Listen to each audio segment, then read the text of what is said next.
Hello, today we are going to talk about another uh, interesting fractal and also very famous fractal, and that's called the Koch snowflake.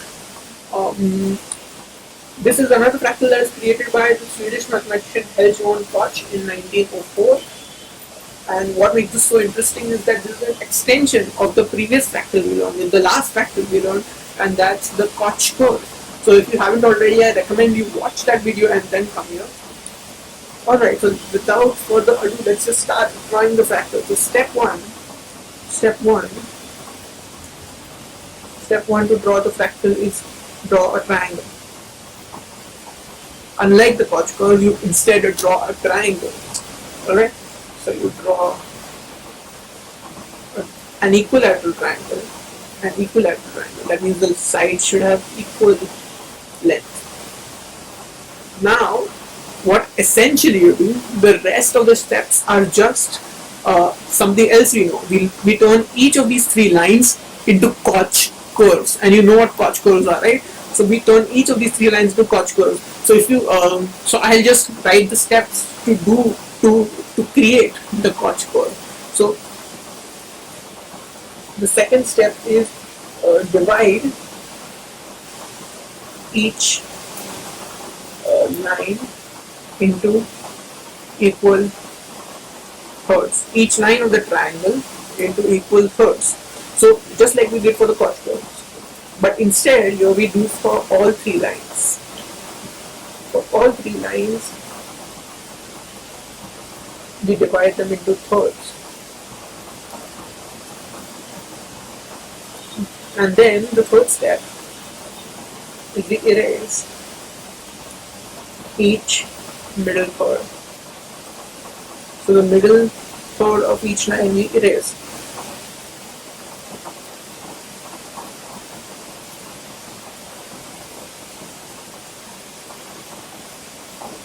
And then we connect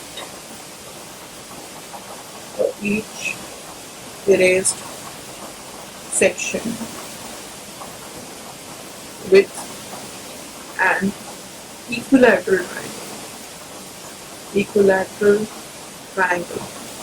So we connect each erased section with an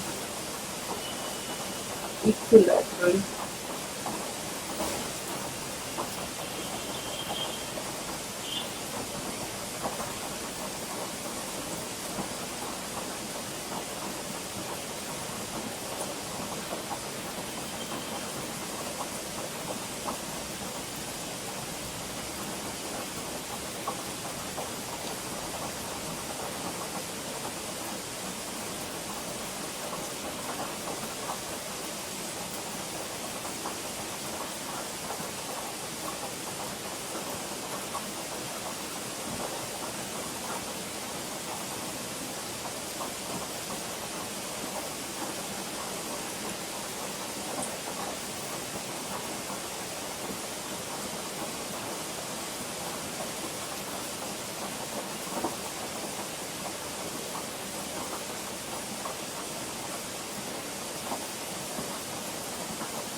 Okay, so we connect each erased section to an equilateral triangle. Step 5,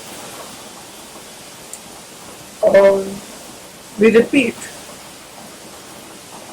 steps 2, 3 and 4 for each line. Now notice all of these steps are drawing a Koch curve basically. So basically we draw the triangle and we make each of the sides a Koch curve. Now let's repeat steps 2, 3 and 4 for each line. So we place the middle third, we draw an equilateral connecting with the erased section.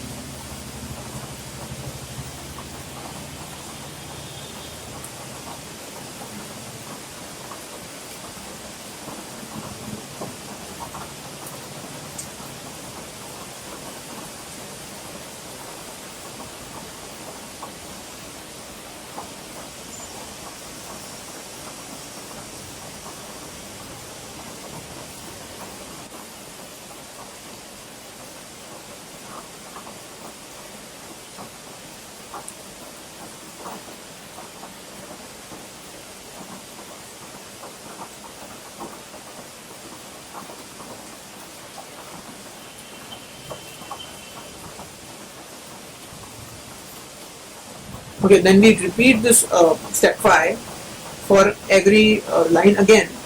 So we keep on repeating like we do for other fractals.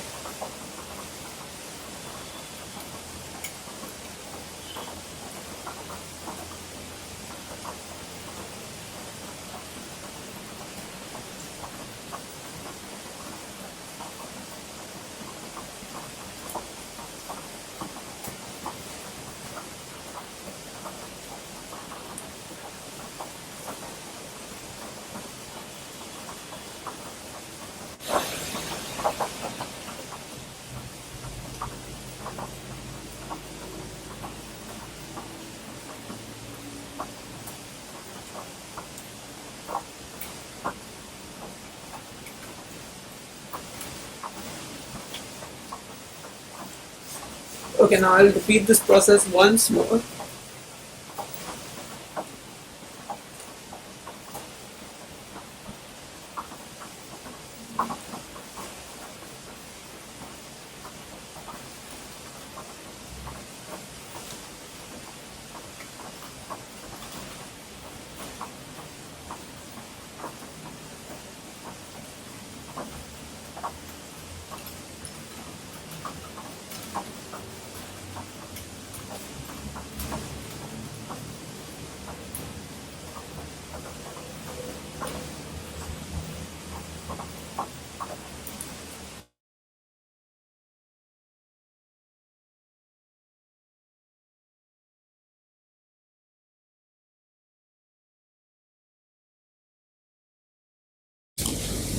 Okay, so we are almost done.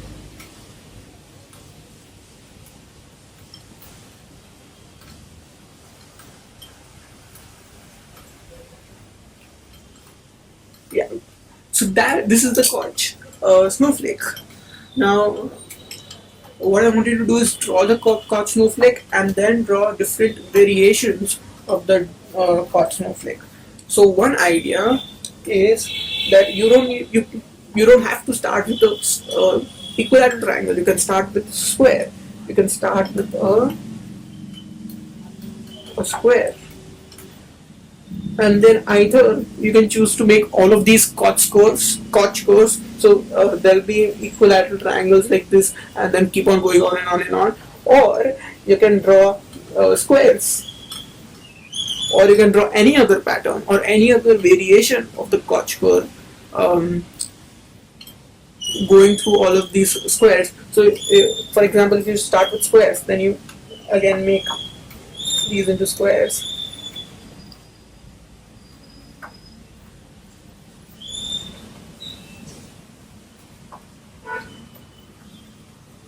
And then make each of these lines, add squares to each of these lines, and then keep on going on and on and on. So that's another variation you can try. You can try using colors. You can make your own color scheme. You can use this in conjunction with other fractals you have learned. So, for example, you can make this into a Sierpinski's gasket, which you learned in the second, which you learned as the second fractal. You can make your own patterns. So you can. So this is the example I gave for the Koch curve. So you can make this in as a part of the Koch snowflake by repeating this pattern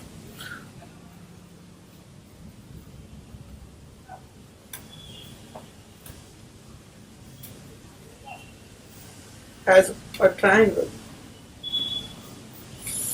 So you can, and then for each of these lines that are created, you can make more uh, more of these inverted L shapes. So yeah, that's it. You can make even your own variations of the Koch snowflake if you like. Now this is the last fractal of the series. So I hope you enjoyed this series and you learned about what fractals are, what are the different types of fractals, how we can draw them. And I encourage you to not only draw these fractals but also explore new fractals. They are on the net. You can search about new fractals. You can, if you are good at drawing circles, you can draw the Apollonian gasket. You can search what that is and how you can draw it. Or you can draw, if you want a challenge, you can draw the dragon curve. You can search up and see what that is and how you can draw it. So you can explore more fractals, and I hope you understand. I hope you have understood that fractals are not only useful for mathematicians or scientists or computer scientists, but they can help us unleash our creativity and imagination, and we can uh, think about them and think about the world and shapes creatively through fractals. Thank you.